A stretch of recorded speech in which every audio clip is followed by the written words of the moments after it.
중국 춘추시대 말기 오나라 전략가 손무가 쓴 손자병법은 2500년 동안 동서양을 막론하고 넘버원으로 꼽는 최고의 병법서입니다. 고대 중국 최초의 문헌 분류서인 한서 예문지에는 82편으로 구성됐다는 기록이 있지만 현재 13편만 남아 있습니다. 병법서지만 정치와 경영, 비즈니스 등을 넘어 인간관계나 심리학에도 깊은 감명을 주고 있죠. 빌 게이츠나 손정희처럼 글로벌 IT 리더들도 손자병법을 경영 전략에 적용한다고 밝힐 정도입니다. 하지만 오리지널 병법서로서 손자의 전략이 로봇과 무인화 전략을 추구하는 AI 시대에도 병법서로서의 역할을 할 수 있을까요? 여기에서는 13편으로 이루어진 손자병법 가운데 전쟁 개시 조건인 1편만 다루고 과연 2500년 된 손자병법이 AI 시대에도 전쟁 교본이 될 수 있을지 따져보겠습니다. 손자병법 1편은 크게 5가지로 나눌 수 있는데 첫째, 원정의 중요성, 둘째, 피하 전쟁 수행 능력 평가, 셋째, 피하 전쟁 수행 능력 비교, 넷째, 창의적 원정 수행 방안 도출, 다섯째, 사직을 논하는 묘당에서 승률 계산 이후 결심 등으로 나눌 수 있습니다. 이 가운데 두 번째인 피하 전쟁 수행 능력 평가는 아래의 5가지 조건을 갖추지 못하면 전쟁을 해서는 안 된다는 내용을 담고 있습니다. 먼저 도는 백성이 군주의 뜻에 공감해 목숨을 바칠 수 있는 상태를 말합니다. 둘째, 천은 하늘의 뜻입니다. 전쟁을 하기에 적당한 날씨인가, 계절의 변화를 고려하라는 말이고, 셋째, 지는 지세와 지형의 유불리를 따져야 한다는 것입니다.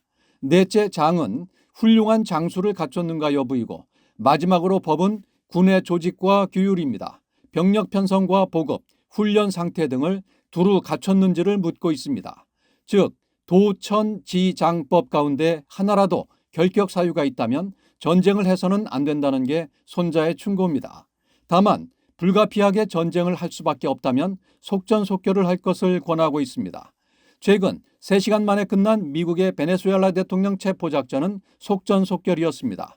여기에 철저하게 훈련된 델타포스라는 훌륭한 병력과 이를 지휘한 즉 도와 장이 있었고 적 방공망을 일시에 무너뜨린 그라울러 전자전기, 은밀한 침투가 가능한 F-35 스텔스 전투기와 특수작전용 헬기가 있었고 이오지마 강습 상륙함 등이 뒷배인 법 즉 보급 역할을 충실히 했습니다. 마지막 날씨와 기후 지형을 얘기한 천은 깜깜한 밤을 택해 작전을 전개한 것입니다. 손자병법의 5가지 도천지장법이 모두 적용됐다고 볼 수 있겠습니다. 1400km를 날아가 핵심 목표인 핵시설만 타격한 이스라엘의 이란 공격도 마찬가지였습니다. 하지만 하마스의 이스라엘 공격과 러시아의 우크라이나 침공은 5가지 조건을 갖추지 못했습니다. 하마스는 속전속결을 시도했지만 실패했고 이후 보급과 장수가 사라지면서 무너졌습니다. 러시아는 2월에 우크라이나 공격을 개시했는데 매년 봄과 가을에 땅이 진흙으로 변하는 라스푸티차 현상으로 초기 군사작전에 장애가 되면서 지세를 고려하지 않았고 전쟁은 4년째 이어지고 있습니다. 이런 손자병법의 조건이 아직은 유효하지만 AI 시대에도 이런 방법이 통할 수 있을지는 모르겠습니다. AI 시대의 가장 큰 군사적 특징은 무인화 전략입니다. 무인기, 무인전투기, 무인함정은 이미 개발됐거나 직전에 있고 심지어 전투용 로봇까지 고려되고 있습니다. 뛰어난 리더와 장수는 여전히 필요하겠지만 병력과 장비를 로봇으로 대체하는 상황이 오면 나머지는 필요 없게 될 수도 있습니다.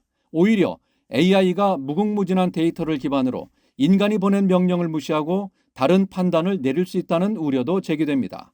이쯤 되면 2500년 동안 이어져온 손자병법 대신 전쟁도 AI에서 지혜와 전략을 갈구하는 세상이 올 수 있다는 생각이 드는 요즘입니다.